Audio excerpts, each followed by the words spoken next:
Bonjour à tous, je vous retrouve aujourd'hui avec deux créations que j'ai nommées Nuit étoilée, en raison du motif bien entendu, mais également des paillettes, des pâtes utilisées.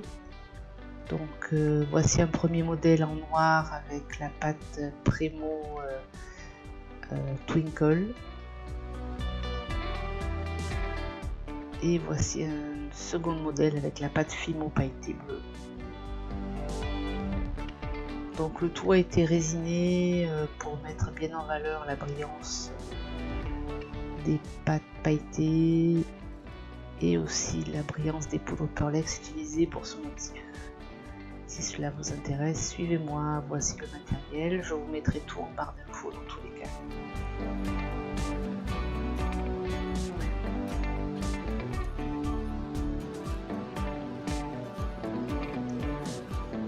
Alors on va commencer à étaler la pâte sur le cran 3 de la machine à pâte, comme à notre habitude. On la fait bien adhérer au support et ensuite on va utiliser ce magnifique pochoir feu d'artifice que j'ai acheté sur Perle & Co. Donc il est en plastique rigide, il n'est pas au rayon, pas de polymère, mais il est quand même assez fin, on peut quand même l'utiliser facilement sur la Fimo. Donc là je l'étale bien avec le rouleau pour qu'il prenne bien corps avec la pâte, il ne bougera plus du tout, ensuite vous le verrez. Ensuite j'ai utilisé des poudres Pearlex, donc il s'agit de 4 poudres, c'est de l'or brillant, de l'or aztèque un petit peu plus orangé, de l'argent et du cuivre. Ces 4 pots font partie du lot numéro 2, il y a des lots de 12 pots. Je les ai achetés sur Perle & Co avec plusieurs couleurs. Vous pouvez bien sûr utiliser des couleurs équivalentes ou d'autres couleurs. Hein. Donc on va commencer à colorier à l'aide d'un pinceau les parties qui sont restées visibles. Donc de manière assez aléatoire, c'est assez fun à réaliser, très relaxant. Donc voilà, je vous les mets en accéléré. Vous mettez un petit peu de chaque couleur, un petit peu de partout, voilà.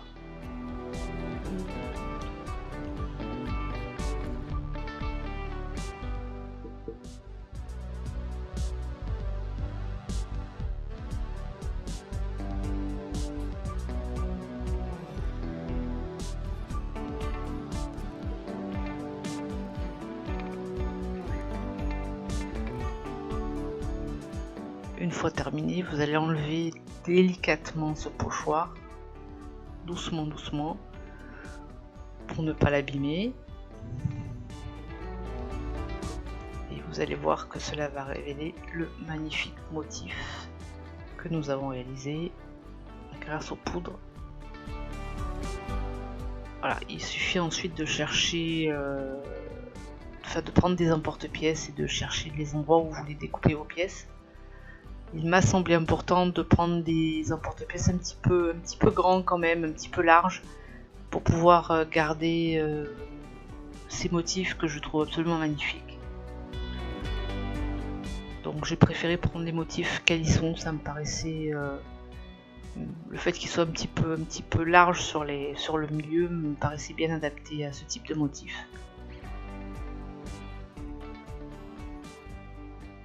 Donc oui, j'hésite beaucoup avant de choisir.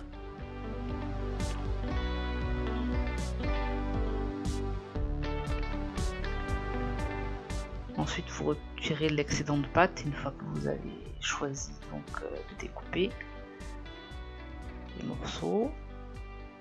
Et avec un petit pinceau en bout silicone, vous passez un petit coup pour que ce soit bien poli. Voilà. On va mettre au four 30 minutes, donc là c'est du 110 degrés parce que c'est de la Fimo. Et maintenant on va réaliser les semelles. Donc je mets ma plaque de texture, là c'est une plaque de texture sable, qui est très pratique parce qu'elle n'a pas de sens. Donc la plaque je l'ai passée dans la machine à pâte, hein, je ne vous ai pas montré, mais voilà, avec la plaque de texture.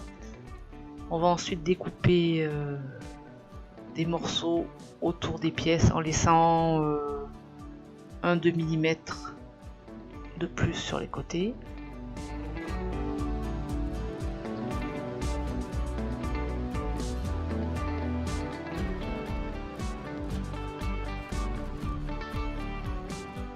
fait ça pour toutes les pièces.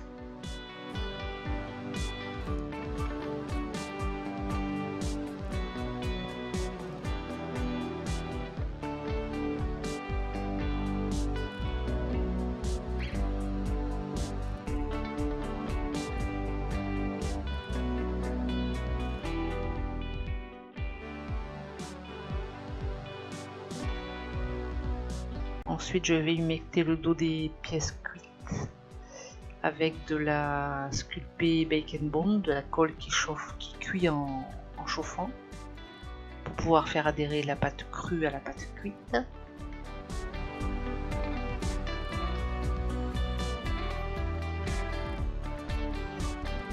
Donc une fois que vous mettez votre pâte crue au dos, vous remontez un petit peu doucement les côtés,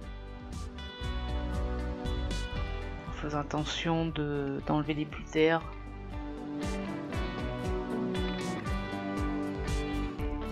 Bien vérifier qu'il n'y ait pas de bulles au dos. Et avec votre cutter de précision, vous enlevez l'excès sur les côtés. Doucement, délicatement, donc prenez votre temps.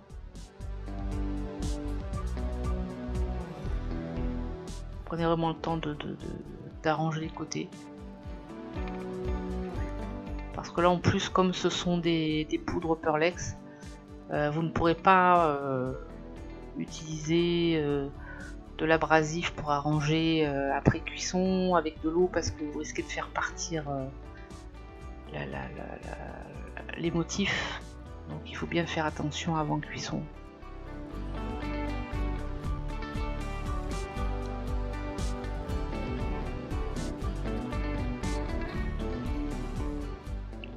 Donc vous faites ça pour toutes vos pièces.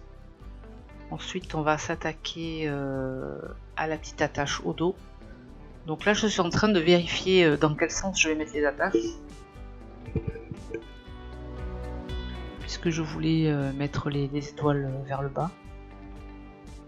Donc je découpe une petite bande de pâte texturée droite. J'utilise une baguette chinoise tout simplement pour m'aider à faire le tube.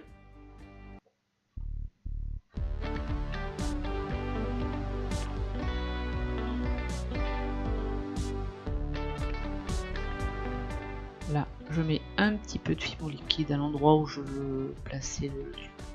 Donc vous voyez que je les mets à côté à peu près au même endroit pour qu'elles s'alignent bien, pour qu'il n'y ait pas de différence quand je vais les mettre autour du cou, autour du tour de cou on va dire. Et ensuite vous faites une petite pression pour que le tube adhère bien à la pâte. On fait cuire à nouveau 30 minutes à 110 degrés. Une fois cuite, refroidie, on va utiliser la résine Glass Lac qui est vraiment très indiquée pour ce genre de bijoux. Elle est épaisse, elle permet de faire un joli bombé, elle ne sent pas. Elle ne va pas couler sur les côtés normalement, sauf si votre pièce n'est pas très droite. Bien sûr, il peut y avoir des petits accidents, mais elle est vraiment idéale pour le dessus des bijoux. Donc là, vous voyez que j'ai pris un tour de cou rigide, tout simple, et j'ai utilisé des petites perles aluminium à gros trous que j'aime beaucoup. Elles ressemblent à des petites boules de pétanque. Et je vais alterner donc une perle, une pièce, une perle, une pièce, comme ça jusqu'au bout.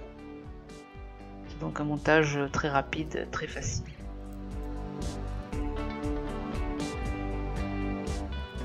Il y a un petit peu de faux jour là au moment où je fais le montage, il y a beaucoup de luminosité sur le côté, je m'en suis pas aperçu sur le coup. Voilà, j'aime beaucoup ce bijou, il brille, il est très chic, vraiment j'en suis très contente.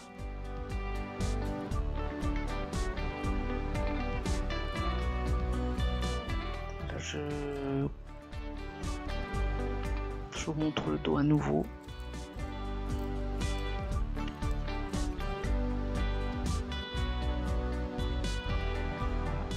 Et quelques photos avant de nous quitter.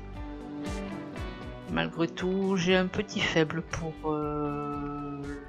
les bijoux en couleur noire avec la pâte Premo. Et vous dites-moi laquelle vous préférez. Voilà les amis, j'espère que ce tuto vous aura plu. Je vous dis à bientôt pour une prochaine vidéo.